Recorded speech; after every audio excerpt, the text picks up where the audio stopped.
sesat dan menyesatkan ini memang kadang perlu, kadang kalau menurut saya kadang harus, kadang tidak boleh sesat dan menyesatkan. Kalau Ustadz Abu Hilal kan mengatakan kita tidak perlu sesat, menilai sesat dan menyesatkan, karena memang konsekuensi dari sebuah keyakinan. Yang namanya keyakinan itu kan harus berdasarkan argumentasi yang kuat, yang tidak ada keraguan sama sekali, atau istilahnya berupa dalil qat'i. Ketika seseorang ini pandangannya sesuai dengan dalil qat'i, Al-Quran, As-Sunnah, Al-Ijma' dan Qiyas misalnya, itu orang ini dikatakan ihtada. Tetapi ketika dia berpandangan, pandangannya keluar dari dalil al-qat'i, Al-Quran dan Sunnah, ya terpaksa kita katakan sesat. Dan biasanya kelompok yang menolak klaim sesat dan menyesatkan itu sebenarnya aliran liberal, bukan aliran salafi. Tapi mungkin tadi yang dimaksud oleh Ustadz Abu Hilal antara saya dengan beliau gitu ya. Jadi tidak perlu sesat menyesatkan, mari kita ganyang Amerika bersama-sama sesuai dengan tugas masing-masing. Kalau sesat dan menyesatkan ini tidak kita keluarkan, tidak kita lakukan, ini kan sama dengan kafir dan mengkafirkan. Kalau tidak kita keluarkan, ini kan sulit, karena memang pembagiannya memang dikotomis, memang sunai. Jadi ada yang dapat hidayah, ada yang tersesat, ada yang muslim, ada yang kafir. Ketika misalnya orang liberal berpandangan bahwa Al-Quran sekarang isi Al-Quran sudah banyak yang tidak berkesesuaian dengan perkembangan zaman, apakah kita akan mengatakan dia jangan kita kafirkanlah mereka? Kita kan tidak mungkin, karena memang di dalam ajaran Ahlus Sunnah wal Jamaah, mungkin termasuk dalam mazhab Hambali yang dianut oleh Ustadz Abu Hilal dalam kitab fikih itu kan ada bab riddah. Bab riddah itu murtad itu kan syarru anwa'il kufri, kufur yang paling berat itu kan murtad di dalam kitab fikih. Jadi saya kira memang suatu ketika memang sesat dan menyesatkan itu harus, terutama kelompok-kelompok yang mengikuti mazhabnya Amerika, yaitu liberal, katakanlah misalnya liberal ya, bukan apa begitu. Jadi memang harus. Kemudian yang kedua masalah takwil. Takwil ini sebenarnya bukan dari Imam Asy'ari. Takwil itu juga sudah dicontohkan oleh ulama salaf. Dalam buku saya yang ada di sini, saya lengkapi dengan datanya di footnote-nya, di catatan kakinya. Takwil yang dilakukan oleh Ibnu Abbas, yang dilakukan oleh Ummu Salamah, yang dilakukan oleh Mujahid, Ikrimah, kemudian Imam Al-Bukhari, Imam Ahmad bin Hanbal, dan lain sebagainya. Itu sebenarnya contoh-contoh takwil yang datang dari ulama salaf. Kalau kita ini tidak mau melakukan takwil, ini ada sebuah dialog ya, ada sebuah dialog. Pernah ketika orang-orang Wahabi menaklukkan Hijaz, ada seorang ulama namanya Syekh Abdullah Asy-Syangqiti, yang beliau dikenal hafal As-Sirah An-Nabawiyah. Pada waktu itu ada seorang tokoh ulama salafi, ulama Wahabi, yang dia itu maaf tunanetra, jadi buta, tidak bisa melihat. Akhirnya dia setiap ada ulama Syafi'iyah atau yang selain dengan mazhab dia panggil, dia ajak munadharah. Kebetulan Abdullah Asy-Syangqiti ini orangnya cerdik, dan pembicaraan perdebatan masalah takwil, tidak mau takwil. Artinya yang Wahabi tadi, yang tunanetra tadi tidak mau terhadap majas. Akhirnya oleh Abdullah Asy-Syangqiti ditanya, Syekh, Anda apa benar-benar tidak mau majas, tidak mau kepada takwil? Iya, takwil itu kufur, takwil itu ta'til dan lain sebagainya. Kalau Anda tidak mau takwil, saya tanya, gimana pandangan Anda terhadap ayat Al-Quran Allah Subhanahu wa ta'ala yang berfirman, wa man kana fi hadhihi a'ma fahuwa fil akhirati a'ma wa adallu sabila. Barang siapa yang di dunia ini tunanetra, maka di akhirat nantinya akan lebih buta dan lebih tersesat jalannya. Apakah apa yang dimaksud tunanetra di dunia ini? Tunanetra tidak bisa melihat, Atau ini harus ditakwil dengan buta hati, tidak melihat pada kebenaran. Kalau Anda tidak mau takwil, gimana Anda mentakwil ini? Apa orang yang buta secara lahiriah berarti besok di akhirat akan lebih buta dan lebih kesasar? Akhirnya bagaimana? Ulama yang tunanetra ini hanya bengok-bengok, marah-marah, dan menyuruh ajudan-ajudannya, murid-muridnya, agar Asy-Syangkiti ini dikeluar dari majelisnya. Kemudian dia mengeluarkan instruksi kepada Abdul Aziz bin Saud agar Asy-Syangkiti dideportasi dari Saudi Arabia, dan dideportasilah Asy-Syangkiti ke Mesir sampai meninggal di sana. Ini ketika kita tidak mau terhadap takwil atau tidak mau terhadap majas. Jadi memang takwil itu memang pendekatan yang terkadang menjadi keharusan, memang harus ditakwil. Kalau ditakwil, justru katanya Kiai Azizi tadi, kita sendiri, jangankan orang awam, kita sendiri akan tersesat. Bayangkan di dalam Al-Quran misalnya mengatakan inna nasinakum, ada ayat yang mengatakan bahwa inna nasinakum, begitu. Jadi katanya nasullaha fanasiyahum. Orang-orang itu dulu di dunia melupakan Allah, karenanya Allah di akhirat melupakan mereka. Ini kalau kita takwilkan ini berbahaya. Berarti kalau begitu Allah itu punya sifat lupa. Lah kalau Allah dikatakan punya sifat lupa, tidak kita takwil, ini gimana kok Allah sama dengan kita, Allah itu pelupa? Terpaksa ayat ini ditakwilkan.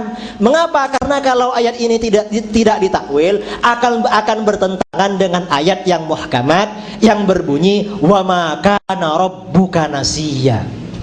Sama Tuhanmu tidak sekali-kali adalah Tuhan yang pelupa. Ini terkesannya bertentangan di takwil. Di dalam Al-Quran sendiri kan dikatakan huwallazi anzala ilaikal kitaba minhu ayatum muhkamatun hunna ummul kitab wa ukharu mutasyabihat. Allah lah yang menurunkan ayat-ayat Al-Quran. Di antara ayat-ayat Al-Quran itu ada ayat-ayat yang muhkamat, yang terang benderang maknanya, yang itu menjadi induk Al-Quran. Dan yang lainnya adalah ayat-ayat yang mutasyabihat, yang maknanya samar-samar. Karena yang muhkamat ini adalah induk Al-Quran, maka pemahaman ayat-ayat mutasyabihat ini harus dikembalikan kepada ayat-ayat yang muhkamat. Karenanya para ulama Ahlus Sunnah wal Jamaah berpandangan Allah itu tidak punya arah. Jadi tidak boleh menetapkan Allah itu ada di arah atas atau Allah bertempat di langit. Mengapa? Karena ayat-ayat yang menyinggung bahwa Allah itu ada di arah atas atau ada di langit, ini ayatnya mutasyabihat. Sedangkan yang menetapkan Allah itu tidak berarah, maha suci dari tempat dan arah, itu ayatnya ayat muhkamat. Mana ayat muhkamat? Di antaranya adalah surat Al-Ikhlas, Qul huwallahu ahad, Allahus samad, lam yalid walam yulad, walam yakul lahu kufuwan ahad. Atau ayat laisa kamitslihi syai'. Para ulama Ahlus Sunnah wal Jamaah mengembalikan pemaknaan ayat-ayat mutasyabihat seperti yadullahi fawqa aydihim atau ar-rahmanu 'alal 'arsy istawa, tidak diartikan bersemayam. Ini karena semata-mata dirujukkan kepada ayat yang muhkamat walam yakul lahu kufuwan ahad. Mengapa ayat ini yang dikatakan yang muhkamat sedangkan yang istawa dikatakan yang mutasyabihat? Karena katanya Imam Fakhruddin Ar-Razi, ayat ini turun latar belakangnya ada pertanyaan dari orang-orang musyrik atau orang-orang Yahudi pada waktu itu yang bertanya kepada Rasulullah, ya Muhammad, sif lana rabbak, Muhammad jelaskan sifat-sifat ciri-ciri Tuhanmu kepada kami. Ternyata Allah menurunkan ayat ini, walam yakul lahu kufuwan ahad, tidak ada sesuatu pun yang menyerupai Allah subhanahu wa ta'ala. Ketika Allah menyebutkan ciri-cirinya, Allah tidak mengatakan Tuhan ada di langit. Berarti ini ayat yang muhkamat. Sedangkan ayat-ayat yang lain yang mengatakan Ar-Rahmanu 'alal 'arsy istawa, itu ayat mutasyabihat karena turunnya tidak dalam konteks menerangkan sifat-sifat Allah. Ini barangkali klarifikasi dari kami. Sedangkan yang masalah taksimut tauhid, pembagian tauhid menjadi 3, ini memang Katanya para ulama tidak ada sebelum masanya syekh, atau yang menurut beliau-beliau dikatakan Syekhul Islam Ahmad Abul Abbas Ahmad bin Abdul Halim bin Taimiyah Al-Harrani. Sebelum masanya beliau tidak ada ulama yang membagi tauhid menjadi tiga. Walaupun ada ulama seperti Imam Qurtubi menyatakan tauhid itu ada uluhiyah, ada rububiyah, atau ulama sebelumnya, tetapi pemaknaan uluhiyah dan rububiyah itu tidak seperti pemaknaan yang diproyeksikan oleh Syekh Ibnu Taimiyah dan pengikut-pengikutnya, di mana dengan pembagian tauhid rububiyah dan uluhiyah itu ujung-ujungnya ternyata membid'ahkan dan mengkafir-kafirkan ulama yang melakukan takwil, ulama yang beristighosah, tawassul dan lain sebagainya. Ini klarifikasi kami, kurang lebihnya mohon maaf. Assalamualaikumnya nanti saja. Yang sudah saya simpulkan dari apa yang disampaikan oleh Ustaz Idrus, dan untuk selanjutnya kita persilahkan kepada para audien, para hadirin untuk bertanya. Mungkin dari sekian apa yang sudah disampaikan oleh Ustaz Idrus dan dua narasumber pembanding, ada kesimpulan, persepsi, kemudian argumentasi yang keliru, mungkin perlu dibetulkan, karena kita tahu bahwa kitab yang dikarang oleh mujtahid saja, yaitu Al-Muwatta, itu direvisi, dimurojaah, dimutolak oleh 70 ulama. Saya yakin dari tulisan yang disampaikan oleh Ustaz Idrus ini mungkin ada masih kekurangannya gitu. Iya. Untuk selanjutnya kita persilahkan kepada audien untuk bertanya, memberikan sanggahan. Mungkin kita buka untuk 3 pertanyaan. Ya, 1 di depan, di belakang 1 lagi, 2 dulu. Ya, silahkan sebutkan nama dan perwakilan dari mana, silahkan. Terus terang, ketika saya menulis, saya kaget itu ketika di diskusi di sebelah. Baik, pertanyaan ini saya dulu, enggak, ini cuma sekedar untuk Pak Abu Hilal aja, mungkin biar menjadi catatan ya. Karena dulu pernah ketika berbicara tentang kasus bom bunuh diri, itu Pak Abu Hilal, ada ulama Mekah yang begitu alimnya aja ada yang menghalalkan, saya bilang itu. Ulama Indonesia semprul ini.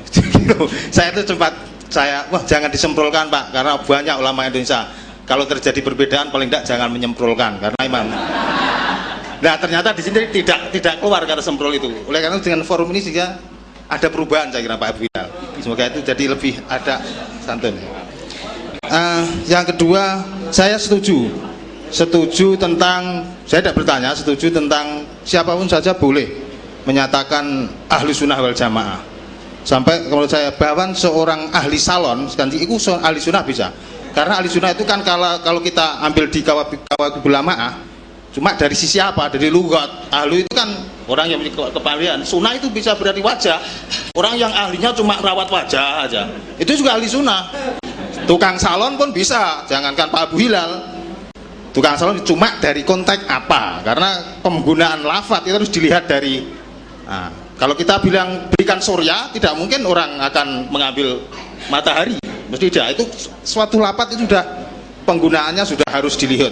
Lihat, ulah ahli sunnah wal jamaah dalam konteks apa, itu yang siapa saja boleh dan siapa yang tidak. Itu saya kira itu. Nah, saya setuju bahwa sebuah takwil itu memang sebuah hajat atau kebutuhan. Saya sangat itu juga, dan kita lihat saja mungkin ayat dribullahul amsal linnas. Ketika Allah menggambarkan bagaimana saja kalimah thayyibah itu kasajarotin thayyibatin digambarkan sebagai, kalau Imam Nawawi mengatakan itu sebagai pohon kurma. Apa itu bukan sebuah makna dari sebuah bagaimana menjelaskan sebuah kata yang harus dibumikan kepada konteks tertentu. Oleh karena saya setuju, ini saja komentar saya. Jadi wayat dzarbul amsal itu ternyata juga Al-Quran sendiri yang memberikan mulang kita untuk memberikan penjelasan kepada lafadz-lafadz. La'allahu, itu saja komentar saja dan terima kasih. Assalamualaikum warahmatullahi wabarakatuh. Sebelumnya saya perkenalkan, nama saya Amiruddin dari Stud Hidoyo. Terima kasih atas penjelasan para ketiga narasumber yang telah disampaikan kepada kami. Tapi di sini ada beberapa pertanyaan yang saya tanyakan pada kesempatan hari ini. Yang pertama, masalah ahlu sunnah wal jamaah. Sebelumnya saya mohon maaf karena saya bukan asli orang Jawa, saya orang Ambon, jadi lafaz saya memang seperti itu. Yang pertama, kalau seandainya, ini timbul pertanyaan yang pertama, kalau seandainya kita mengatakan kita itu adalah ahlus sunnah wal jamaah, saya kembalikan kepada satu kaidah yang dipaparkan oleh ahlus sunnah wal jamaah yang berkaitan dengan takwil, yang mana kaidah ini berbunyi al istiwa ma'lumun wal imanu bihi wajibun wa kaifiyatu anhu majhulun wa su'alu anhu bid'atun. Al istiwa itu sudah maklum, sudah seluruh orang itu mengetahuinya. Kemudian al imanu bihi, beriman kepada al istiwa itu sudah harus kita beriman kalau seandainya kita mengatakan kita itu adalah ahlus sunnah wal jamaah. Kemudian yang kedua, kalau seandainya kita mengatakan kaifiyah, bagaimana itu Allah itu beristiwa, maka ini adalah sesuatu yang majhul, tidak ada seorang manusia pun yang mengetahuinya. Ini kembali kepada statement yang dikeluarkan oleh ahlus sunnah wal jamaah. Kemudian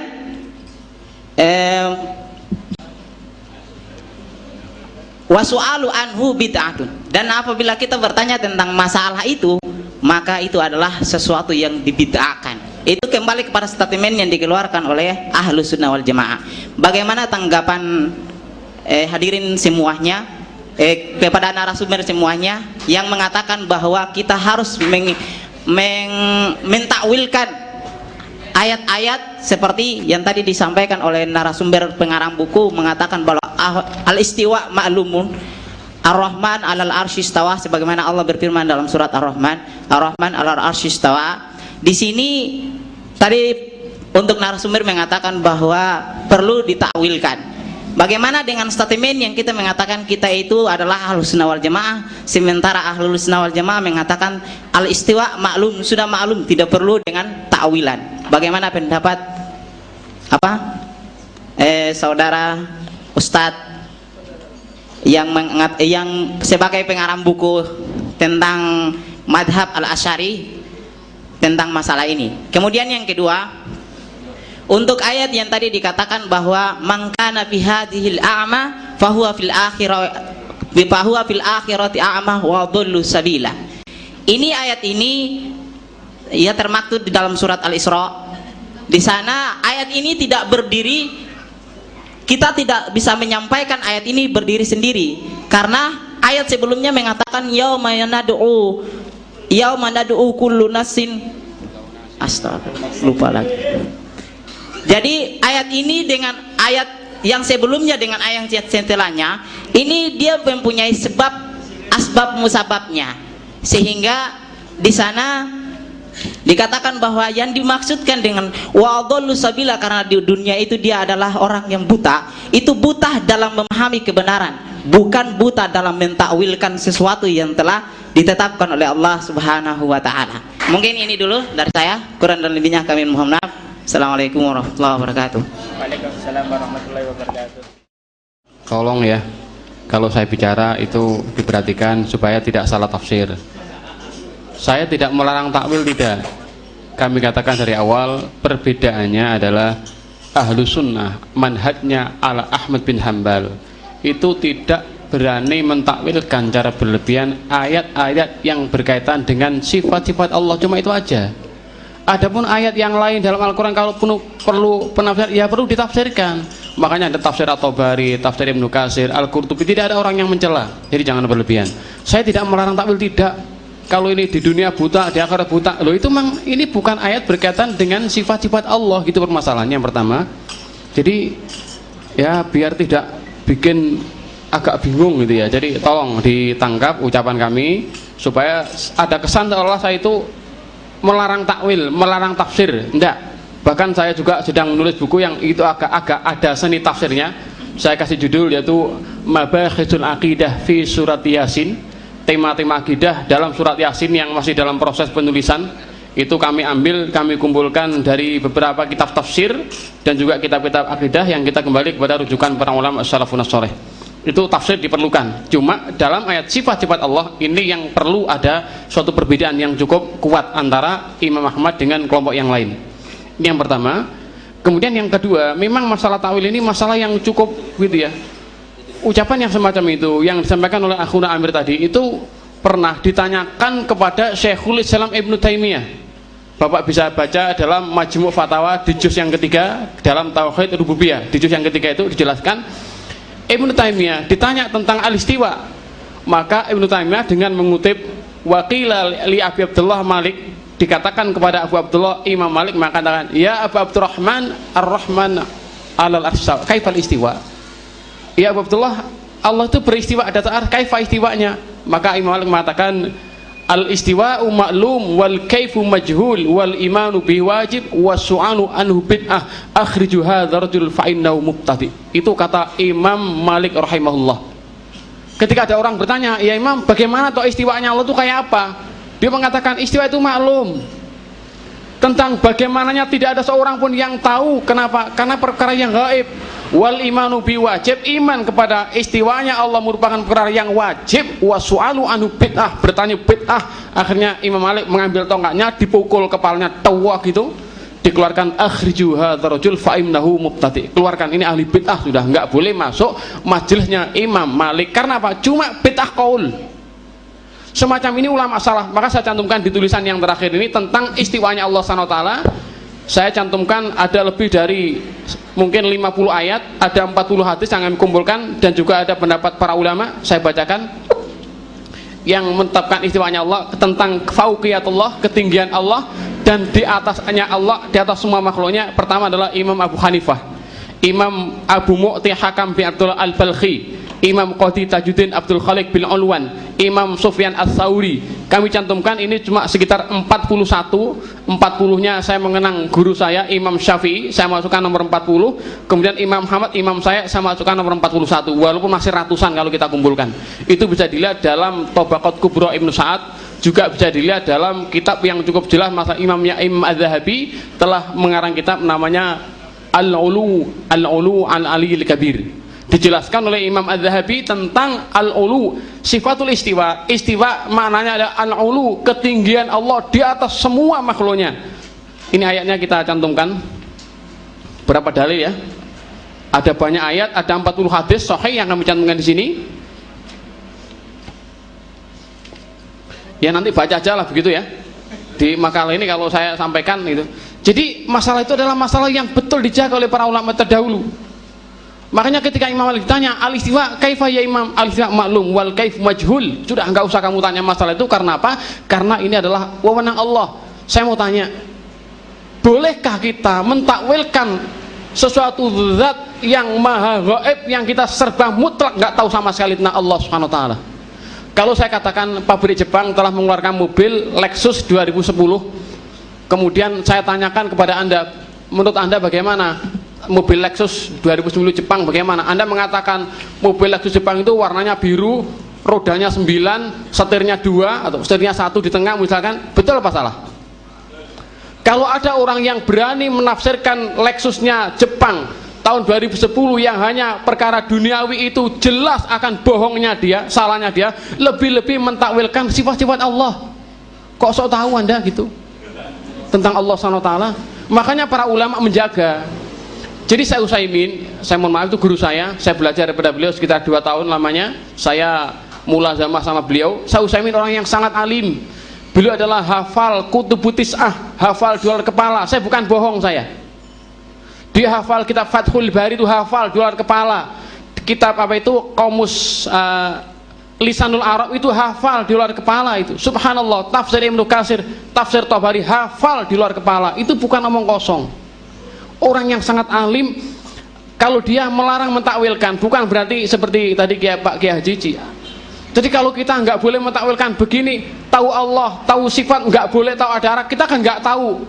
Misalkan ini kan menafikan arah bagi Allah. Masalah ini, oleh karena itulah masalah penetapan arah bagi Allah SWT, manhaj Ahlus Sunnah sebelum mazhab Asy'ari itu muncul, dia mengatakan tidak menetapkan arah bagi Allah dan tidak menafikan arah bagi Allah. Karena apa? Karena memang banyak dalam Al-Quran yang ditulis oleh Syekh Wahbah ada buku bagus, bukunya ada di dalam mobil, saya siap bertanggung jawab atas buku yang saya kutip. Ada kitab judulnya Mabahisul Aqidah fi Surati Zumar, tema-tema pembahasan akidah dalam surat Az-Zumar. Ternyata dalam Al-Quran itu lebih dari 200 ayat yang menyebutkan ketinggian dan keatasan Allah atas semua hambanya. Apakah akan kita ingkari hanya cuma mentakwilkan ayat Allah Subhanahu wa taala? Inilah yang kita cukup waspada. Saya tidak berani mentakwilkan sifat-sifat Allah Subhanahu wa taala, maka saya menerima sesuai dengan zahirnya. Allah itu berada di atas arsy-Nya, istiwa kaifa biduni kaif wala tasbih wala ta'til wala tamsil. Allah menjelaskan laisa kamisli syai'un wa huwas syami'ul basir. Ini yang kami yakini. Jadi bukan orang nanti kalau nggak mentakwilkan malah bodoh, tidak. Buktinya apa? Saya Utsaimin itu nggak mentakwilkan ayat, pinter dia. Bisa ngarang tafsir, bisa ngarang apa itu? Maaf, bukan mengarang tafsir. Dia berikan komentar masalah tafsir. Dia masalah sarahnya Riyadhus Shalihin, berbagai kitab. Lebih dari 250 kitab yang beliau tulis, padahal dia nggak mentakwilkan ayat Allah. Kok pinter dia? Kok kita yang suka mentakwilkan, mana sih karya kita? Mana perjuangan kita? Mana jihad kita? Ulama Salafi Saudi, saya mohon maaf kalau ada emosi, inilah ciri khas Abu Hilal. Tegas, tidak pernah kompromi dalam masalah kebatilan, ya. Saya mohon maaf ya. Jadi saya mohon maaf kalau ulama-ulama Salafi Saudi Arabia tidak sebagaimana yang digambarkan dalam buku, tidak. Maka jelaskan di sini dalam tulisan saya, dijelaskan oleh guru saya juga, Syekh Dr. Salman Al-Auda, yang dia dipenjara selama 4 tahun oleh pemerintah Saudi. Ketika dia ditangkap, saya pulang karena saya pun jadikan target penangkapan pemerintah Saudi Arabia ketika itu. Kalimat sawadul azam itu tidak selamanya jumlah mayoritas, karena dalam hadis yang lain dari Auf bin Malik telah menjelaskan kalimat sawadul azam, golongan mayoritas ketika itu maknanya adalah dalam jumlah hadis yang lain, yaitu makana ala misli ma anaili wa ashabi. Yang dikatakan sawadul azam adalah orang-orang yang mengikuti petunjuk Rasulullah. Jadi nggak banyak. Makanya ahlu sunnah itu termasuk ahlu ghuraba. Ahlu sunnah itu bukan mayoritas, bukan, tapi di mana-mana ahlu sunnah mesti ghuraba, mesti asing. Sebagaimana keterasingan umat Islam dari agama yang lain, maka ahlu sunnah, orang yang menegakkan Al-Quran dan sunnah Rasulullah, mesti asing. Karena apa? Karena saking banyaknya ahlu bid'ah wal jamaah. Maaf, mungkin saya salah ucap. Oleh karena itulah ahlu sunnah di sini untuk menjaga keterasingan al-ghurabanya itu. Jadi dalam kitab Silsilah Rasail Ghuraba ada 4 jilid itu jelaskan untuk menjaga ahlu sunnah itu menjaga keterasingannya dengan apa? Yang pertama adalah takwinul jamaatil muslimah. Ahlu sunnah senantiasa membentuk jamaatul kaum muslimin dalam satu pimpinan, dalam satu amir, dalam satu khilafah. Ini usaha ahlu sunnah wal jamaah. Oleh karena itu ada batasannya, kadang diperbolehkan, kadang juga tidak diperbolehkan. Saya mohon maaf kalau saya kurang santun. Wassalamualaikum warahmatullahi wabarakatuh. Pertanyaan yang pertama yang ditujukan kepada saya, statement Ahlus Sunnah wal Jamaah tentang istiwa. Memang seperti disampaikan tadi oleh Ustadz Abu Hilal, statement ini di dalam sejarah pertama kali memang dinyatakan oleh Al-Imam Abu Abdillah Malik bin Anas Al-Asbahi, pendiri madhab Maliki. Ketika beliau ditanya, ya Abu Abdillah, ditanyakan tentang istiwa, beliau menjawab, al-istiwa'u ma'lum wal kaifu majhul wal imanu bihi wajib was su'alu anhu bid'ah. Istiwa sudah maklum, tetapi kaifiyatul istiwa bagi Allah Subhanahu wa taala itu majhul. Ini dalam satu riwayat. Tetapi di dalam riwayat yang lain, Imam Malik sebenarnya, dan ini katanya riwayat yang sabit, riwayat yang lebih kuat, mengatakan wal kaifu ghairu ma'qul. Itsbatul kaif, menetapkan kaifiyah bagi Allah itu tidak rasional.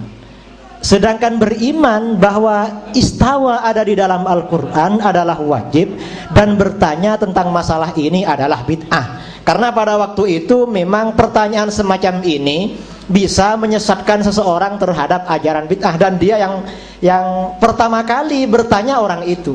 Tetapi kemudian pertanyaan yang semacam ini, pertanyaan tentang istiwa, ini tidak lagi bid'ah. Pertanyaan tentang makna istawa di dalam Al-Quran tidak lagi dinyatakan bid'ah, hatta oleh Imam Ahmad bin Hanbal sendiri.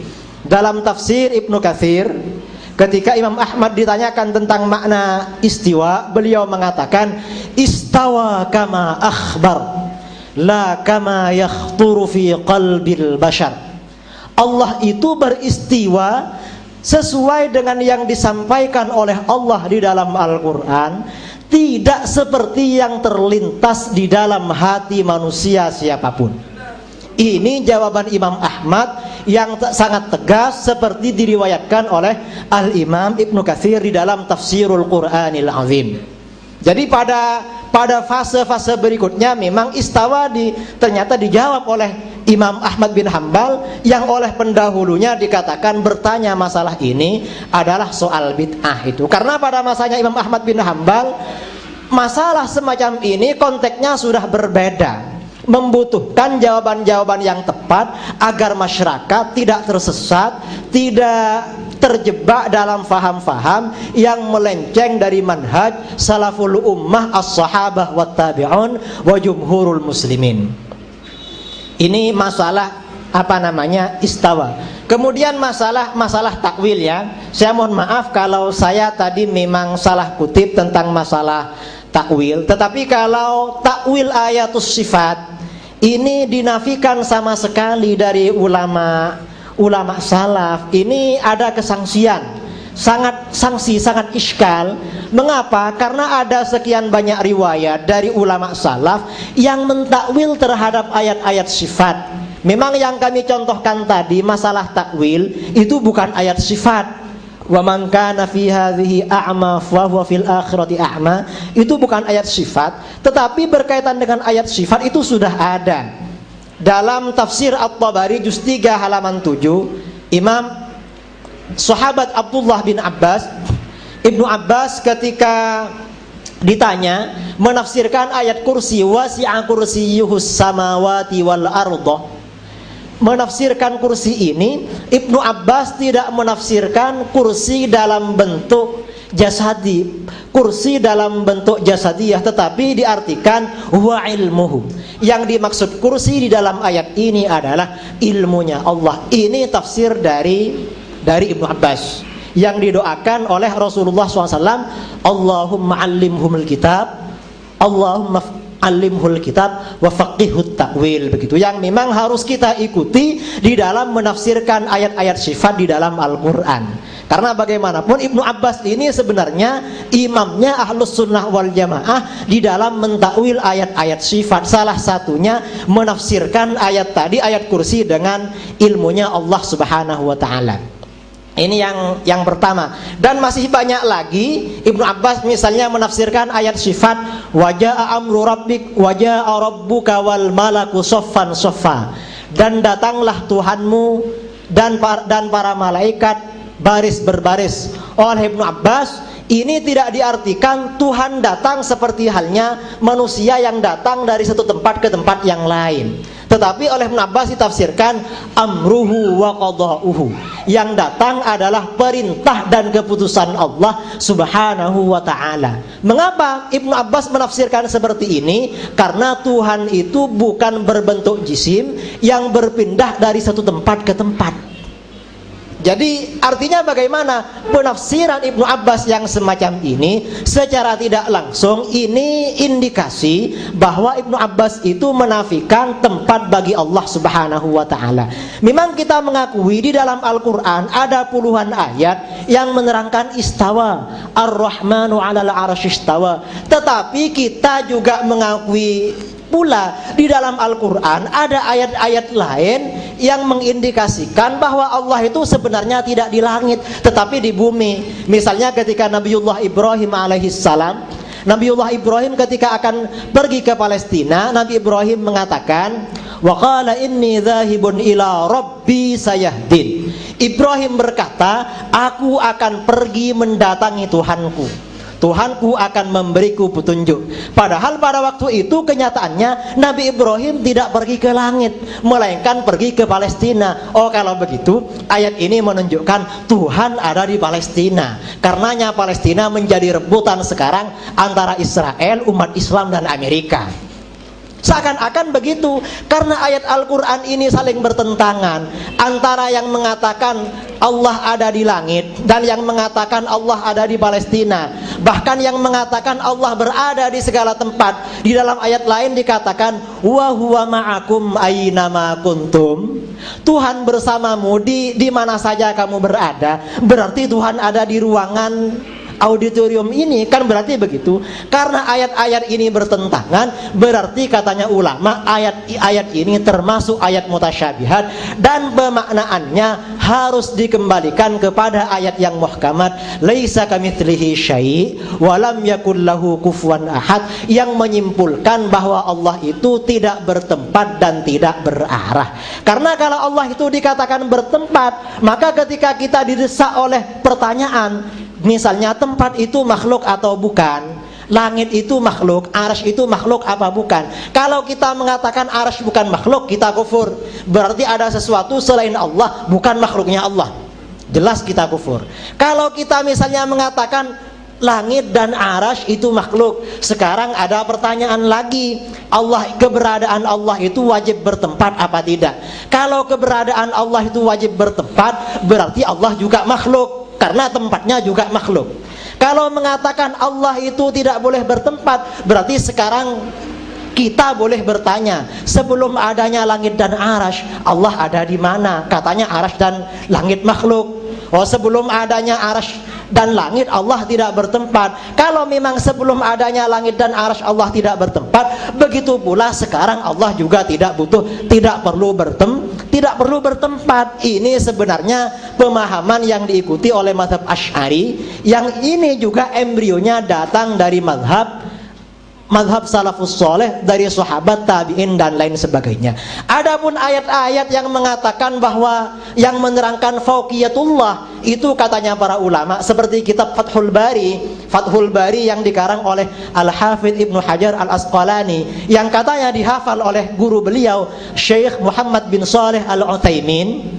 Beliau katanya Fathul Bari, bagaimanapun menurut saya insya Allah yang mengarang Fathul Bari, walaupun Syekh Al-Utsaimin itu lebih alim dari kita, tapi pengarang Fathul Bari lebih alim daripada Syekh Al-Utsaimin. Saya yakin seperti itu. Insya Allah walaupun Syekh Al-Utsaimin juga merasa dirinya masih di bawahnya Syekh Ibnu Hajar Al-Asqalani, pengarang Fathul Bari. Pengarang Fathul Bari di dalam kitabnya Fathul Bari mengatakan bahwa fauqiyah yang ada di dalam hadis-hadis dan ayat Al-Quran itu bukan fauqiyatul hassi atau fauqiyatul hissi, bukan fauqiyah secara indrawi, tetapi fauqiyatul rutbah. Derajat Allah lebih tinggi daripada derajat makhluknya. Karena kalau ketinggian itu diukur dengan tempat, maka berarti bisa saja presiden derajatnya lebih rendah daripada ajudannya. Karena ketika presiden itu berbicara, presiden duduk, kadang ajudannya berdiri di belakangnya, kadang ajudannya ada di lantai atas megang tembak itu.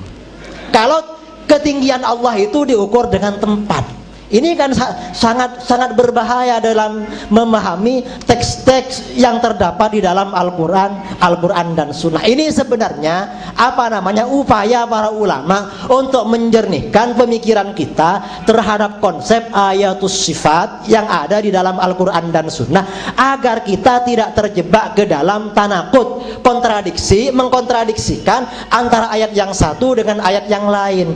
Karena ketika kelompok yang mengatakan Allah itu ada di langit dan tidak mau takwil, ketika mereka dikonfrontir dengan ayat-ayat yang secara lahiriah, secara literal mengindikasikan Allah tidak ada di langit, ternyata mereka juga melakukan takwil. Ketika mereka ditanya gimana dengan ayat wa huwa ma'akum aynama kuntum, katanya Anda tadi Tuhan ada di langit berdasarkan Ar-Rahmanu 'alal arsy istawa. Ini ayat juga mengatakan Tuhan bersama kita dimanapun kita berada. Berarti kalau begitu Tuhan tidak ada di langit dong, ada bersama kita di ruangan auditorium ini. Ternyata mereka pasti akan mentakwil yang dimaksud bersama kita ilmuhu. Nah, ini sudah terjebak di dalam takwil. Kalau ini memang boleh ditakwil, mengapa yang istawa kok tidak boleh ditakwil? Kan semuanya sama-sama dari Allah Subhanahu wa ta'ala. Kalau memang boleh takwil, ya takwil saja semuanya. Dan ketika kita mentakwil, kita tidak taktil terhadap Allah Subhanahu wa taala. Kita mengembalikan ini, merujukkan ini justru kepada ayat yang muhkamat, laisa kamitslihi syai' wa lam yakul lahu kufuwan ahad. Kemudian yang ketiga, masalah klaim Ahlus Sunnah wal Jamaah. Saya rasa klaim Ahlus Sunnah wal Jamaah ini paling mudah memang kita kembalikan kepada ulama mereka lah.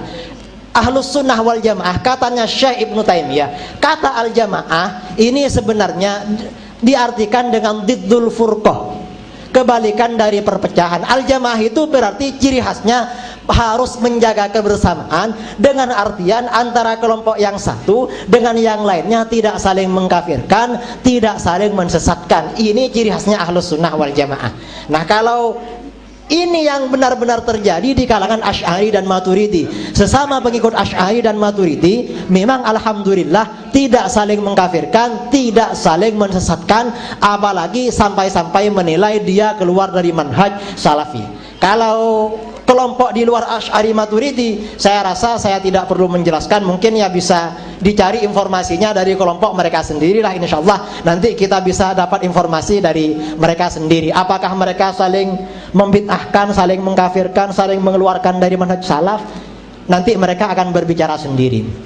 Ini terima kasih. Terima kasih Ustaz.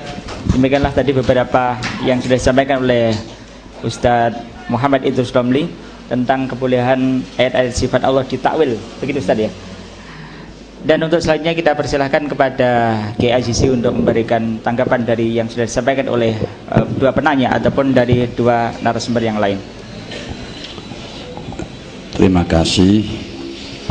Perlu kita ketahui, setelahnya kita sudah berbicara panjang akan semakin nampak, semakin jelas. Untuk pertama tadi belum jelas apakah benar mengklaim Allah itu di atas apa tidak. Tapi ternyata setelahnya berbicara panjang telah mengakui bahwa Allah di atas. Cuman atas mahwal atas wa ma'atur kamal atas. Ini yang perlu kita. Memang bahasa Arab itu tidak bisa diterjemah dengan bahasa Indonesia. Kalau di atas alangkah jauhnya Allah, padahal Allah mengatakan fa idza salaka ibadi anni fa inni qarib. Di atas langit, di atas segalanya, walau tambah aduh malian kan. Ini kemudian kita di dalam mengikuti suatu pendapat jangan dilihat karena hanya alim. Allah tidak pernah mengatakan semacam itu. Makanya Allah mengatakan fas'alu ahla dzikri in kuntum la ta'lamun, bukan ahlal ilmi. Karena apa? Memang dalam firman Allah, innalladzina taqau idza massahum ta'ifum minasyaiton yadzakkaru fa idza hum mubsyirun. Orang yang ahli zikir mesti orang takwa, orang takwa mesti orang alim belum tentu ahli takwa, orang ahli takwa belum tentu ahli zikir. Makanya perintahnya itu fas'alu ahla dzikri, bukan ahlal ilmi. Makanya kalau kita katakan ahlul ilmi seperti Bal'am itu ala alim ala alamah, ternyata ya orang kafir. Dan saya pernah dulu itu di Pondok Lirboyo ada Signijon itu paham, Pak tafsir Jalalain paham, apal bukan paham, apal tafsir Ibnu Katsir apal. Sampai Yai Makhrus mengatakan di Kediri tidak ada orang yang lebih alim daripada Signijon. Di Lirboyo 2 bulan, di Mayan 4 bulan, namun dengan Yai Makhrus diperintahkan iman begitu saja, tidak mau.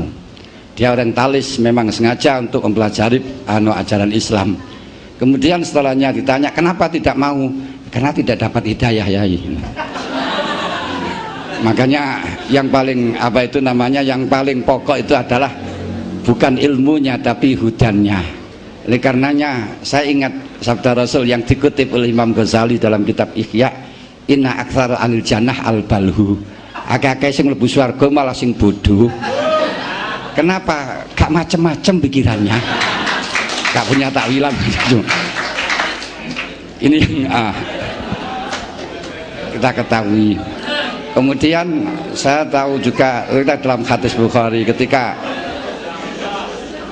Rasulullah Isra Mi'raj.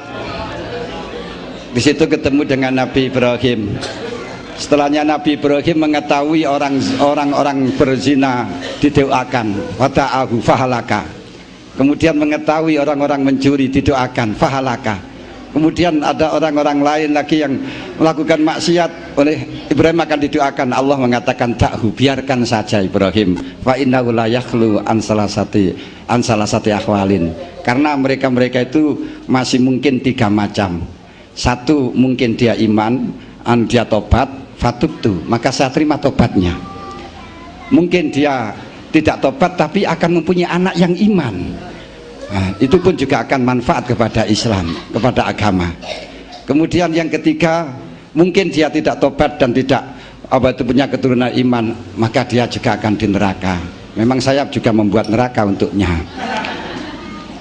Nah ini kita jangan paksakan, la ikraha fiddin, qad tabayyana rusdu minal ghayyi. Nah memang pola berpikir yang semacam itu memang seakan-akan harus, dan itu pernah juga menjadi benak Rasulullah. Saya ingat dulu Yai Makrus pernah sowan pada Yai Hasbullah, ingin mengislamkan orang-orang di Indonesia, ingin membuat negara Indonesia menjadi negara Islam. Akhirnya Mbak Hasbullah waktu itu memerintahkan beliau diantarkan dengan Mbak Yaitim untuk Mbak Salahuddin di Mbah Batan. Kemudian ketika datang di sana beliau tidak pernah lepas dari Al-Quran. Setelah Yai Makrus bertanya bagaimana doanya supaya mengislamkan orang Indonesia, keren Gus kalau tinggalane keren di Quran. Setelahnya dia melihat, Gus di Quran kok ono kafirun, wonten fasikun, wonten musyrikun, wonten mukminun. Nek sampan nggak setuju ya sampan hilangkan saja Qurannya yang kafirun mukminun itu. Semacam itu anunya. Jadi memang harus hatilah itu ada yang kafir, ada yang mukmin, ada yang musyrik. Jangan dipaksakan untuk Islam semuanya, tidak bisa kita memaksakan Islam semuanya. Lalu memang menjadi kebutuhan lah kita merumuskan siapa Ahlussunnah wal Jamaah. Kalau kita lihat dalam hadis sudah sore, Ahlussunnah wal Jamaah itu ma'ana alaihi wa ashabi. Cuman ketika zaman Rasul enak sih ma'ana wa alaihi ashabi, tapi setelahnya zaman Rasul wafat itu saja sudah berpecah antara onok Khawarij, berpecah antara Syiah, terus ada Jumhur. Siapa yang di situ Ahlussunnah wal Jamaah? Karena mereka itu juga sahabat, Khawarij itu juga sahabat, Syiah itu juga sahabat. Lalu sing ma'ana alaihi wa ashabi itu siapa? Nah, untuk memihak kepada Khawarij ya ba'du sahabat, memihak kepada Syiah ya hanya ba'du sahabat. Maka di situ yang ada belum nama Ahlussunnah wal Jamaah, tapi hanya mazhabnya Jumhur yang mengakui kebenaran semuanya sahabat. Dan itu belum juga muncul perbedaan yang sangat tajam. Tapi setelahnya itu baru ada lagi pada zaman tabi'in muncul Mu'tazilah, tambah lagi. Dan Mu'tazilah itu juga ma'ana alaihi wa ashabi, juga mengikuti semua, membenarkan semuanya sahabat, mengikuti semuanya sahabat. Nah, lalu dengan adanya Mu'tazilah membenarkan sahabat, tapi di dalam pandangannya sudah berbeda dengan Jumhur yang ditulis oleh Ustadz Idrus ketika Mu'tazilah keluar dari Wasil bin Atta. Itu permasalahannya apa? Karena telah bertanya masalah pandangan orang yang sangat ekstrim, yaitu dari golongan Mu'tazilah, dan sangat eksklusif dari Murji'ah, di mana orang yang ekstrim mengatakan orang dosa besar semuanya kafir, yang sehingga tidak bisa masuk pada neraka, tidak bisa masuk surga, dengan dalil azani la yazni hina yazni bahwa mukminun. Kemudian dari Murji'ah mengatakan bahwa orang-orang yang mukmin walaupun berbuat maksiat bagaimanapun tetap tidak apa-apa, sebagaimana orang kafir berbuat ibadah tidak ada apa-apanya. Makanya orang maksiat kalau mukmin tetap masuk surga. Nah di situ Mu'tazilah Wasil bin Atta mulai berpendapat sendiri, mengatakan menurut saya mereka tidak iman dan tidak kafir. Padahal yang itu dulu tidak ada, dan dia juga mengaku sebagai Ahlussunnah wal Jamaah dan juga mengaku sebagai ma'ana alaihi wa ashabi.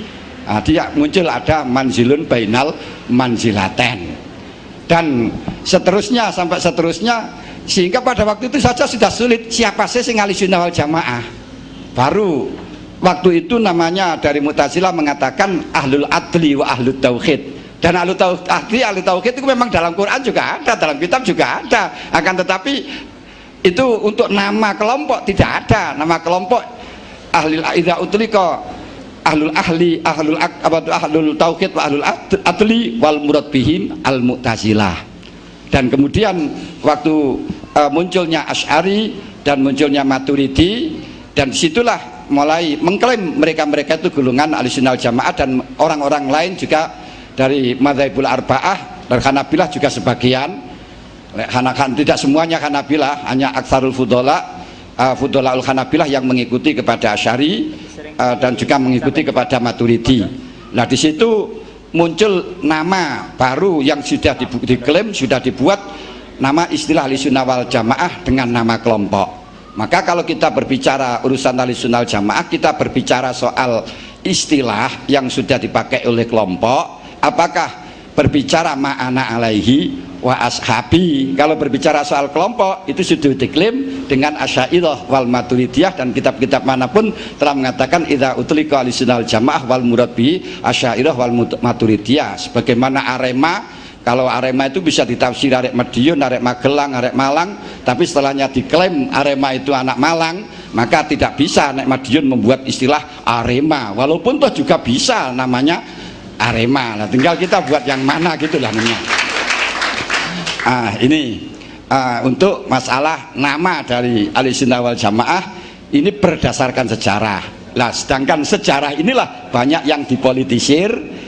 Karena banyak yang dipolitisir, sehingga ada yang mengatakan Mu'tazilah, Asy'ariyah itu adalah termasuk matinya sudah tobat yang aslinya dari mazhab sendiri, kemudian ngaku salafi, terus kemudian asalnya Mu'tazili, kemudian mengaku sendiri, kemudian salafi, kemudian tobat. Itu satu versi. Tapi yang jelas dari kitab-kitabnya Asy'ariyah yang masih akhir seperti kitab Luma ini, yang saya juga punya kitabnya, ternyata beliau-beliau itu di dalam mentafsiri Al-Quran dan hadis ya sebagaimana yang telah ditafsiri oleh beberapa golongan Asy'ariyah, walaupun Asy'ariyah sendiri banyak berbeda antara Ibnu Arabi, Imam Sanusi dan lain sebagainya. Nah, ini kita clearkan, kita berbicaranya ini berbicara Ahlussunnah wal Jamaah nama kelompok, apakah Ahlussunnah wal Jamaah yang dimaksudkan dalam hadis ma'ana alaihi wa ashabi. Kalau cuman ma'ana alaihi wa ashabi ya silakan mengaku. Nah, kan tapi ya perlu kita ketahui dalil-dalil yang secara konkret, apakah sahabat melakukan semacam itu, apakah Kanjeng Nabi melakukan semacam itu, dan hal ini perlu kita berbicara lebih dahulu tentang masalah yang hubungan dengan historis. Harus apa toh istiwa wis maklum? Maklum apa? Ini lu maklum apa? Lu siapa kan? Oh istiwa wis maklum. Maklumnya apa? Maklumnya manggon apa nguasai atau bagaimana? Lah kalau jam istiwa nih ya saya kira sudah maklum deh itu loh. Ini yang akhirnya pertanyaan tidak menjadi bid'ah semacam itu, karena zaman dulu sudah maklum semuanya. Kenapa? Karena mereka itu pendekatannya dengan zikir yang sehingga tahu betul makna istiwa, tidak perlu dijabarkan lagi seperti yang disebutkan di dalam firman Allah tadi bahwa fa inna ma tuwallu wujuhakum fa thamma wajhullah. Memang Allah di mana-mana ada Allah, tapi bukan Allah di mana-mana. Nah ini, nah kalau dulu sudah paham tapi sekarang nggak paham, maka muncullah adanya ilmu tauhid semacam itu. Kalau sudah maklum, dulu memang tidak ada istilah ilmu tauhid, tidak ada. Munculnya ilmu tauhid karena anggapan-anggapan sudah maklum itu loh. Oleh karenanya saya ingat Imam Ghazali pernah mendapatkan bertemu dengan pemuda yang waktu itu keningnya ada atharus sujud. Kemudian ditanya oleh Imam Ghazali, apa kamu kenal Allah? Terus jawabnya, bagaimana saya tidak tahu Allah, saya menyembah kepadanya. Bagaimana kamu mengenal Allah? Imam Ghazali dijawab, wahiduhu wala akhuduhu a'buduhu wala usyrikuhu wa kullu ma khatara bi bali wa huwa laisa kadzalik. Akhirnya Imam Ghazali mengatakan, saya menghabiskan usia saya untuk belajar tauhid, ternyata hanya masuk dalam kata-kata tiga kata-katanya apa itu nama muda tadi, yaitu saya menyembah kepada Allah, tidak menyekutukan, saya mensatukan Allah, mentauhidkan pada Allah, dan tidak membatasi Allah di atas, tidak uluwun di atas, itu juga tidak. Wa kullu ma khatara bi bali wa laisa kadzalik, semua apa yang menjadi angan-angan saya, Allah ngini, Allah ngini, Allah ngini, wa laisa kadzalik, Allah tidak seperti itu. Maka orang tua niku gampangan memberi wejangan kepada kita, golek ono Gusti Allah nganti ketemu, lek ketemu duduk iku. Nah, kalau kita ketemu karo Gusti Allah, tahu karo Gusti Allah, maka jelas salah. Makanya sekarang ada istilah pelajaran salat khusyuk, terus disuruh apa itu namanya membayangkan Allah di hadapan kita, itu jelas bertentangan dengan ajaran kita. Ini sedikit yang kami berikan.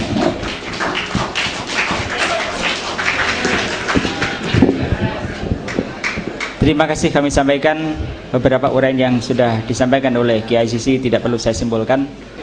Satu pertanyaan dari depan, dari Stai Diponegoro. Kita beri kesempatan untuk yang jauh. Silakan, satu pertanyaan lagi. Assalamualaikum warahmatullahi wabarakatuh. Terima kasih waktu diberikan kepada saya. Nama saya adalah Maskur dari perwakilan dari Stai Diponegoro Tulungagung.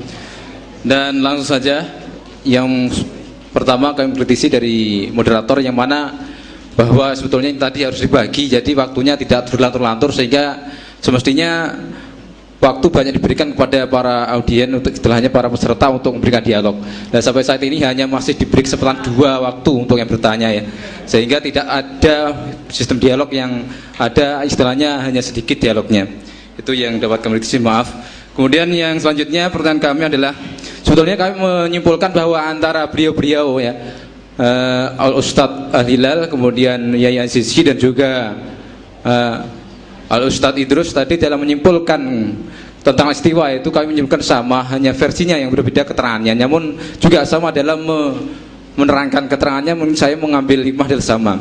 Kemudian yang perlu kami ajukan pertanyaan di sini untuk secepatnya adalah bahwa dalam halaman 256 dalam bukunya Ustadz Idrus ya, bahwa diserangkan di sana adalah bahwa yang namanya Ahlussunnah wal Jamaah itu ma'ana alaihi washabi. Kemudian diterangkan juga dalam hadis yang lain bahwa ya al-jama'atu. Kemudian mengapa ya? Dari situ diterangkan bahwa Ustadz Idrus menerangkan Ahlussunnah wal Jamaah itu adalah seperti yang dikutip dari Al-Hafidz Al-Zabidi ya, yaitu yang menerangkan bahwa Ahlussunnah wal Jamaah itu adalah aliran atau yang bermadhab Al-Asy'ari. Sedangkan di situ Rasulullah sendiri menerangkan ma'ana alaihi wasabi.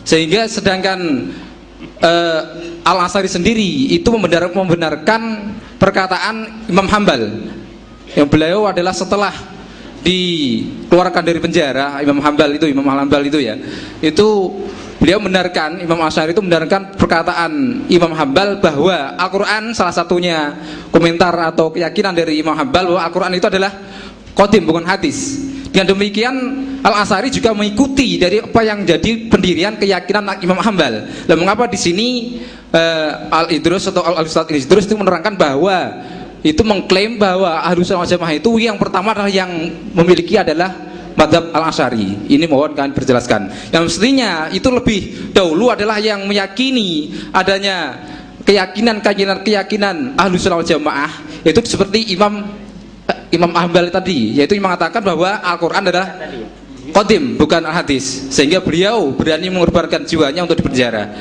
Itu demikian mungkin yang dapat kami ajukan, dan terima kasih. Assalamualaikum warahmatullahi wabarakatuh. Jadi sebenarnya itu dalam konteks setelah Imam Asy'ari sampai sekarang.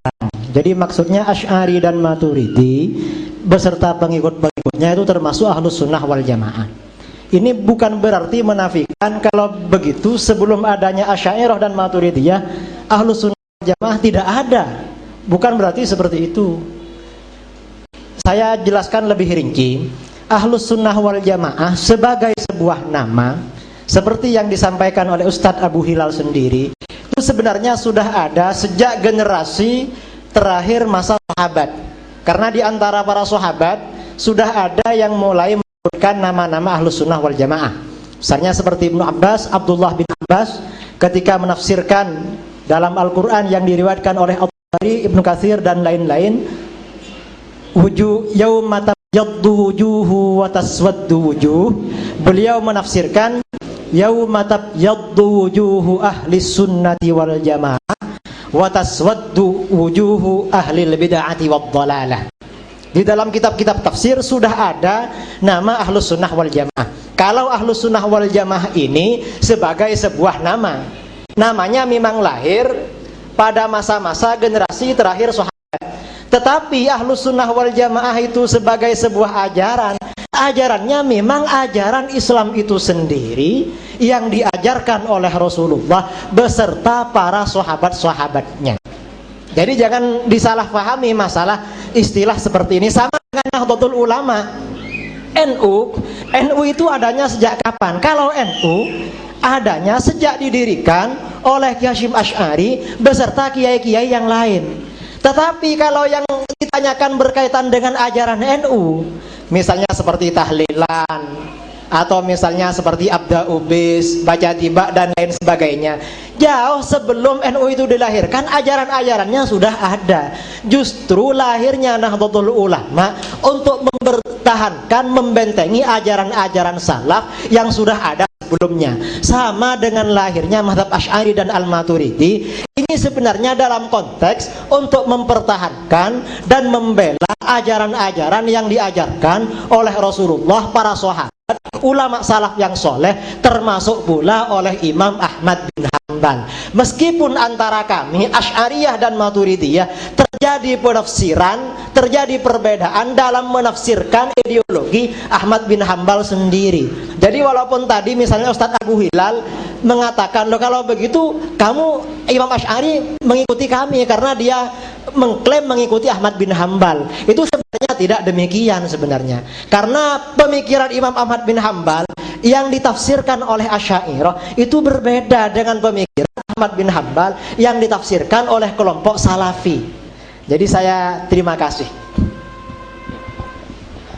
Terima kasih kami sampaikan kepada Ustadz Idrus, dan untuk yang terakhir kita beri kesempatan pada narasumber pembanding untuk memberikan komentar terhadap apa yang tadi sudah disampaikan oleh narasumber yang lain.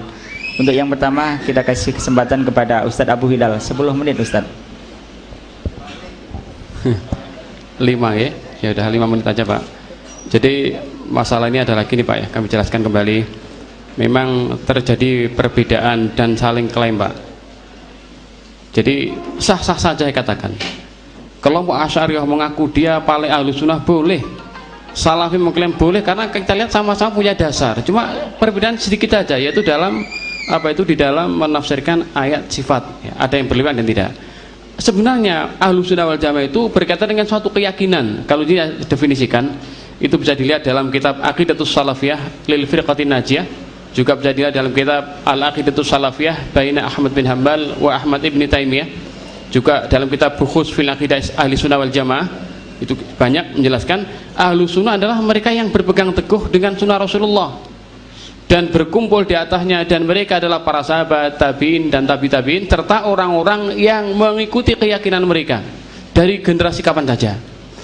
Dalam Ahlus Sunnah itu bukan cuma satu keyakinan asma wa sifat, tapi banyak keyakinan. Dijelaskan oleh Imam Abu Ismail As-Sabuni dalam kitabnya Aqidatus Salaf wa Ashabil Hadis, belum menjelaskan ada 10 pokok keyakinan Ahlus Sunnah wal Jamaah itu. Maka siapa yang 10 masalah adalah benar lurus, maka dia Ahlus Sunnah. Dan barang siapa yang 10 pokok yang tidak lurus, dia boleh jadi akan termasuk kepada al-firqatul halikah, termasuk bagaimana keyakinan tentang Allah, keyakinan tentang Rasul, keyakinan tentang Al-Quran, keyakinan al-wa'd wal wa'id, keyakinan tentang surga dan neraka, keyakinan tentang qada dan qadar, keyakinan tentang asma dan sifat Allah. Dan termasuk salah satu keyakinan Ahlus Sunnah yang paling juga yang cukup penting, bagaimana manhaj Ahlus Sunnah di dalam pandangan mereka kepada sahabat yang mulia. Maka saya mohon maaf kalau saya cukup mengkritisi yang sampaikan Pak Kiai Azizi yang mengatakan kalau sahabat ada yang Khawarij, ada yang Syiah, saya kira kok cukup berlebihan. Tidak ada seorang ulama yang berani mengatakan di antara sahabat adalah orang yang Syiah. Karena Abdullah bin Sabah, pernahkah dia bertemu Rasulullah? Pernahkah dia mengaji kepada Rasulullah? Ini masalah-masalah yang wajib kita menghormati para sahabat. Wajib hukumnya. Bahkan Abdullah bin Mas'ud telah menjelaskan ya di sini ya. Rasulullah sampaikan khairun nasi qarni summal ladzina yalunahum summal ladzina yalunahum. Sebaik generasi adalah generasiku, yaitu para sahabat, kemudian setelah mereka, kemudian setelah mereka. Kalau Rasulullah sampai katakan sahabat merupakan generasi yang terbaik, kalau memang benar Syiah itu zaman sahabat adalah sahabatnya Nabi, Murji'ah sahabatnya Nabi, Khawarij sahabatnya Nabi, alangkah buruknya sahabat Rasulullah. Mungkin boleh jadi kalau begitu kita bisa mengambil Syiahnya, kita bisa mengambil Murji'ahnya, bahkan mungkin kita bisa mengambil kufurnya karena mereka semuanya sahabatnya Rasulullah. Inilah ikhwan fillah, ini termasuk manhaj ahli sunnah wal jamaah, wajib untuk menghormati para sahabat Rasulullah. Karena apa? Karena memang beliau adalah mereka adalah orang-orang yang dipilih oleh Allah. Kata Abdullah bin Mas'ud mengatakan, man kana minkum muta'assiyan falyata'assa bi ashabi Rasulillah fa innahum kanu abaru hadhil ummah quluban. Siapa yang mencari petunjuk, mencari hidayah, mengambil teladan, silakan ambil teladan kepada sahabatnya Rasulullah. Karena mereka adalah orang yang paling terbaik hatinya, paling dalam ilmunya, paling sedikit bebannya, paling lurus petunjuknya, dan paling baik keadaannya. Rasulullah, Abdullah bin Mas'ud menyatakan semacam itu. Kenapa kita mencela mereka? Saya mohon kepada siapapun, mohon untuk tidak bicara menjelekkan para sahabat. Saya kira mungkin itu. Masalah yang lain itu bisa, mungkin makalah saya nanti bisa dibedah, insya Allah. Mungkin kalau diperbolehkan tahun depan saya tak kuliah, karena ijazah saya cuma SMA saja, tak kuliah kesetit saya insya Allah. Dan mungkin di waktu yang sama mahasiswa akan saya ajak bedah buku saya, insya Allah ada 3 jilid, juga buku-buku yang lain insya Allah. Terima kasih atas segala sekalian. Assalamualaikum warahmatullahi wabarakatuh. Waalaikumsalam warahmatullahi wabarakatuh. Terima kasih.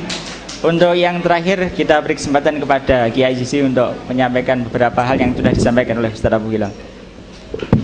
Ada 7 menit Ustaz. Terima kasih. Kalau untuk yang ditanyakan tadi bahwa kenapa Asy'ariyah Maturidiyah, sebenarnya tadi saya sudah berbicara. Kita berbicara itu Ahlussunnah wal Jamaah yang dimaksudkan dengan ma'ana alaihi wa ashabi, apa yang dimaksudkan dengan yang sudah digunakan untuk nama kelompok. Nah, kalau kita berbicara yang disebutkan ma'ana alaihi wa ashabi, semuanya tidak ada yang tahu. Jadi seperti Sa'labah itu sahabat Nabi yang kemudian mencelek gara-gara masalahnya terprovokator dengan urusan dunia. Nah itu juga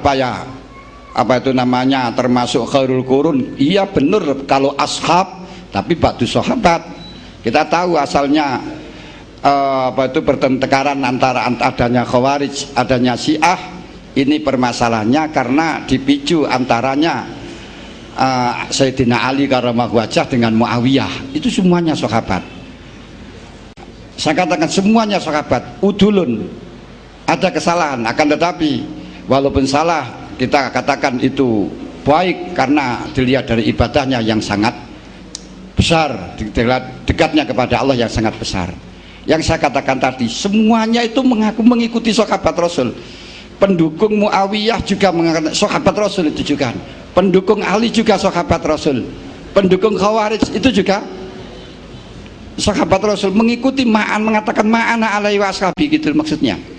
Ma'ana alaihi washabi. Akan tapi karena semuanya mengatakan ma'ana alaihi washabi, yang disiara kita ikuti mana yang betul-betul ma'ana alaihi washabi, perlu ada penjelasan. Maka di situ yang masih jumhur. Waktu itu belum ada istilah Ahlussunnah wal Jamaah, walaupun ada di dalam hadis tapi belum dijadikan nama kelompok. Nah, jumhur. Nah, terus kemudian setelahnya jumhur ganti istilahnya dengan salafi, bukan salafiyah, sekarang salafi. Nah setelahnya dari salafi kemudian ada kholaf, baru kholaf bertentangan, ada Asy'ariyah, ada Maturidiyah yang jelas bertentangan dengan dengan Mu'tazilah, terus ada Syiah, ada Khawarij. Siapa yang ma'ana alaihi wa ashabi? Nah ini memang dalam hadis gak ada penentuan bahwa ma'ana alaihi wa ashabi Asy'ariyah wa Maturidiyah. Hal ini kita harus berbicara soal historis, soal sejarah, siapa yang dulu pertama kali membuat kelompok yang kemudian menjadi masyhur, diberi nama dengan dengan apa itu ahli sunnah wal jamaah. Ya seperti saya katakan tadi, siapa yang lebih dulu membuat istilah Arema. Jangan kemudian apa itu, nah saya juga Arema, Arek Madiun, saya juga Arema, Arek Magelang, nah, saya juga Arema, Arek mana saja, dan seterusnya, seperti itu loh. Nah ini kalau kita katakan apa itu namanya dari istilah namanya, silahkan mengaku ahli sunnah wal jamaah. Namun memang kalau kita lihat di dalam hadis, idza istadal hakim fa asaba falau ajrani wa idza istadal hakim fa aqta falau ajrun wahid, itu masalah furu'iyah. Akan tetapi di Syati Qultur al-qudud salah satu isnani finnar wa wahidatun fil jannah, itu juga qudud, juga orang alim, tapi diklaim oleh Allah isnani finnar wa wahidun fil jannah. Lalu untuk cara mengikuti kita yang mana, alaika bisa, kalau memang sak perselisihan caranya alaika bisa sawatul a'zam. Siapa yang dulu waktu itu sawatul a'zam, setelahnya sekarang sama-sama banyak, tidak hanya sawatul a'zam lagi karena sawatul a'zamnya sama, maka Allah Ta'ala mengatakan ittabi'u man la yas'alukum ajra fahum muhtadun. Siapa yang la yas'alukum ajra fahum muhtadun, ini pun juga kita nggak tahu. Seperti NU yang dulu, NU itu yang bahaya Hasyim Asy'ari, lah saiki NU itu sapa wong ulil ya jari yang bahaya Hasyim Asy'ari, ulil absar itu juga bahaya Hasyim Asy'ari, Pak Master juga Hasyim Asy'ari, Pak Syed Akil juga Hasyim Asy'ari, semuanya juga Mbah Hasyim Asy'ari. Terus saat ini sapa to sing NU itu? Nah ini perlu kita buat, oh NU itu yang resmi yang sekarang itu dipimpin sementara ini Pak Hasyim, yang ulil bukan, walaupun toh mengaku dari ya Hasyim Asy'ari, kan semacam itu loh, yo. Hanya semacam itu. Kalau kita katakan NU yang mestinya mendirikan pendirinya jelas, tapi setelahnya ke bawah kita nggak kenal. Oleh karenanya perlu adanya pengkajian yang semacam ini, dan tentunya kita nggak luput dari sejarah. Karena dibatasi 7 menit ya, sebenarnya saya kalau bicara dibatasi juga pati tenang. Tapi karena dibatasi ya sudah apa-apalah, nggak melalui waktu. Wallahu a'lam. Terima kasih Kiai. Demikianlah beberapa penjelasan yang sudah disampaikan oleh Kiai Azizi dan juga para narasumber yang lain. Waktu tepat jam 1, acara kita tutup bersama dengan bacaan Alhamdulillahirabbil alamin. Kepada narasumber kami ucapkan terima kasih atas kesediaannya untuk berdiskusi pada siang hari ini. Kepada penerbit Kalista selaku sponsor utama terselenggaranya acara ini, Pak Ma'ruf, dan juga tim dari Surabaya, kami mohon mengucapkan terima kasih yang sebesar-besarnya. Mudah-mudahan lain waktu ada kesempatan diberikan untuk bedah buku lagi. Dan juga kepada seluruh tamu undangan yang berkenan hadir, teman-teman mahasiswa Madin dari Tulungagung, Kediri, dan dari Brawijaya Malang, kami ucapkan terima kasih. Dan yang terakhir, barangkali kalau kita bicara kebenaran, bahwa kebenaran itu hanya milik Allah, al-haqqu min rabbika wa la takunanna minal mumtarin. Dan saya yakin bahwa Allah itu tidak bertanya 5 tambah 5 itu berapa, tetapi Allah itu bertanya 10 itu berapa tambah berapa. Sebab kalau 5 tambah 5 jawabannya cuma 1, ada 10, tapi kalau 10 itu berapa tambah berapa, maka jawabannya bisa banyak.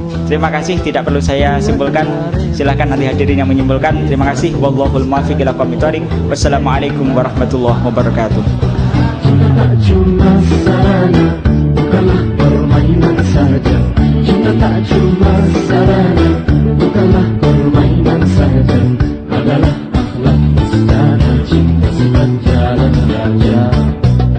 Kalau menjadi abu di dalam api asmara, dari daftar wujud itu hilangkanlah nama saya.